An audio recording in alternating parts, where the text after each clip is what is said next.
He's joining us from Shaw and Partners. James, I think you've been listening in on that conversation. So Macquarie, I mean, it's all-time highs. Is it looking like a buying opportunity, though, if you consider the growth outlook? Yeah, I wouldn't be a buyer at these levels. Of course, you know, yesterday it was a pretty strong day for Macquarie on the back of a Morgan Stanley broker upgrade. They came out with a pretty bullish note. They gave 10 really forceful factors why Macquarie's going to go to $130 a share, and you've got to look at those and take them on board. You know, it's still reasonably cheap. It's got good growth prospects going forward. It's an overseas earner, so there's reason for Macquarie to go higher. It comes down to what equity markets do. It's an equity-linked play, and I think in the short term, you know, the buying, to me, it's broken out to all-time highs. I'm more of a seller into strength rather than a buyer of strength at the moment, guys. And CBA. Yeah, CBA. Greg made some interesting points about its downtrend. You sort of see a downtrend as sort of like a ping pong ball going down a set of stairs. So it does have bounces along the way, but the overall trend is down. I think that will be broken. There's no signs that it's broken yet, but I think there's scope there, given the underperformance CBA has had versus the broader market and versus other banks in the sector, that it'll probably break that downtrend. So we like CBA buyers around here.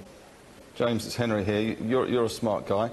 What's your take on Telstra at the moment after today's strategy day? I was interested in your comments, Henry, about all the smart people working at Macquarie, because I think you were there for a while, a few years back. A few years back. Look, a few years back. I was on the conference call this morning, listened to a lot of it, listened to Andy Penn. They've read some broken notes coming out of it. I think it's probably a better move than the market's giving it credit for at the moment. They had to make a meaningful change to their strategy. Their earnings trajectory at the moment, their business trajectory at the moment, wasn't sustainable. I think rather than put a band-aid solution on, they've done a more robust change. They've had a near-term earnings hit as a result, but I think the outcome will be a better one for Telstra. So, look, I've bought Telstra this morning across our portfolios. Low 270s. We'll see how that goes. So, look, I'm more optimistic on it now after what I've heard this morning than I have been in a while.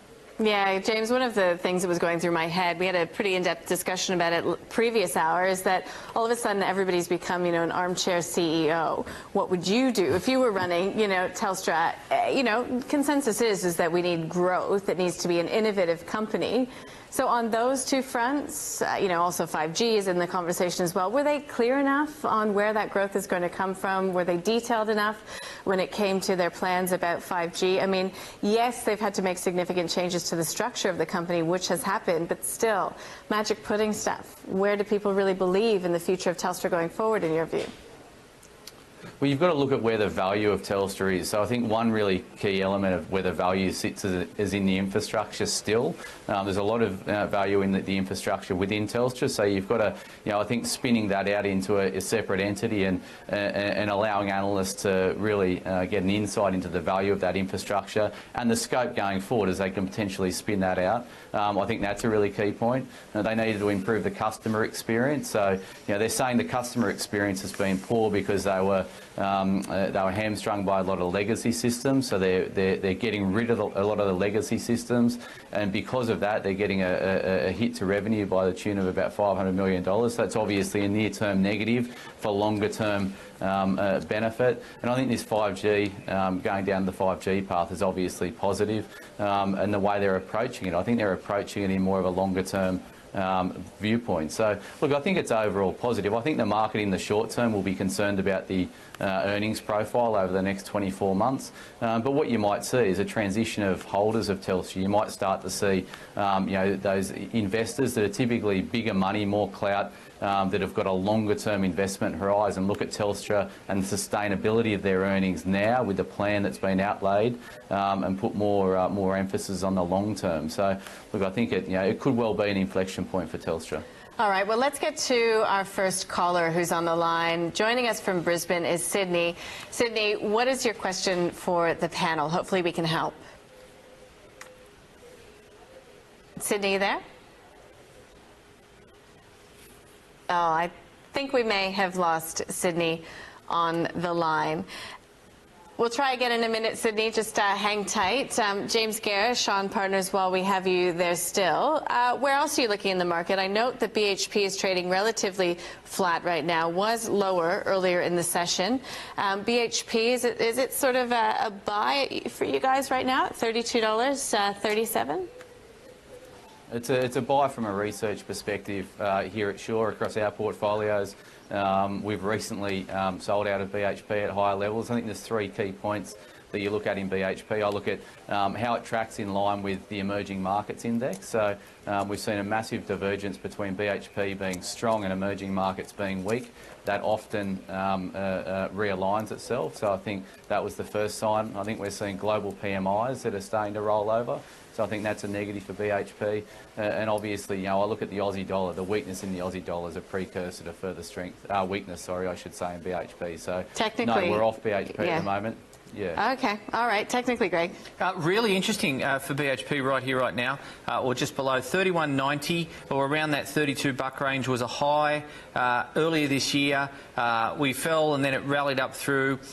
We've got a double top, so if 31.90 breaks, you've got a $3 to $4 fall coming when you look at the charts. Wow. Okay. $4 fall, yeah, big one. All right. Let's get back to our caller, Sydney. He's on the line from Brisbane. Sydney, can you hear us?